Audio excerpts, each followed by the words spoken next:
আইটিবারির পক্ষ থেকে পিএইচপি টিউটোরিয়ালের আজকের পর্বে সবাইকে স্বাগত জানাচ্ছি। আজকের পর্বে আমরা পিএইচপি এর আরো কিছু মজার জিনিস দেখব, যে পিএইচপি দিয়ে কিভাবে যোগ, বিয়োগ, গুণ, ভাগ ইত্যাদি বিষয়গুলো আমরা করতে পারি।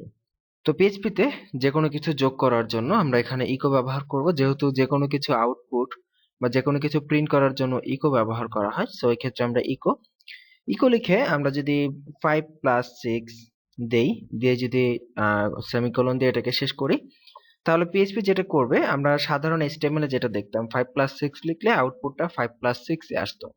কিন্তু পিএইচপি তে আপনি যদি এইভাবে 5 + 6 লেখেন, তাহলে এটার আউটপুট কিন্তু 5 + 6 আসবে না, এটার আউটপুট আসবে 5 আর 6 যোগ করে 11। দেখুন এটার আউটপুট 11। ঠিক একইভাবে আমরা যদি এখানে 5 - 6 লিখি, তাহলে এটার আউটপুট আসবে -1। দেখুন, এবং একইভাবে আমরা যদি এটাকে 5 * 6 লিখি, দ্যাট মিন্স 5 * 6 লিখে যদি রিফ্রেশ করি, দেখুন 30। এইভাবে আমরা চাইলে ইকো ব্যবহার করে আমরা যোগ, বিয়োগ, গুণ, ভাগ ইত্যাদি যে কোনো কাজ খুব ইজিলি করতে পারবো।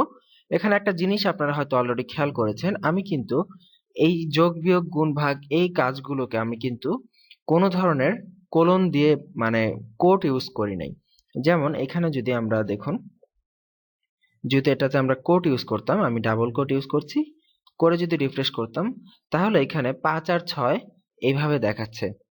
এখানে কিন্তু 5 আর 6 যোগ করে যে 11 হওয়ার কথা, সেটা কিন্তু এখানে দেখাচ্ছে না।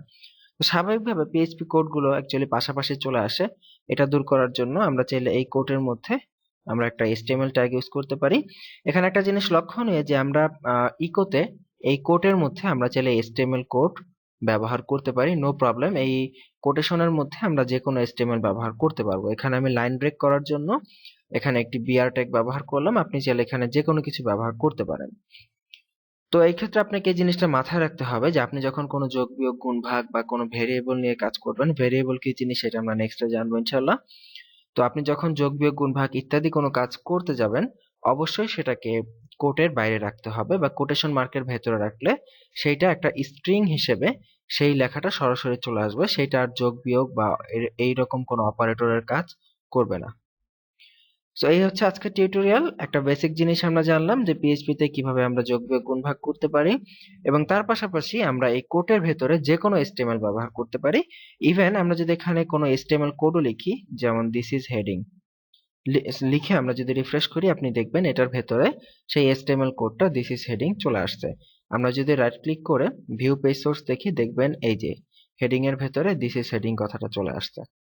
তো আশা করি সবাই বুঝতে পেরেছেন। আগামী পর্বে আমরা শিখবো যে what is PHP variable, PHP variable কি জিনিস। তো সেই পর্বের আমন্ত্রণ রইল। আল্লাহ হাফেজ।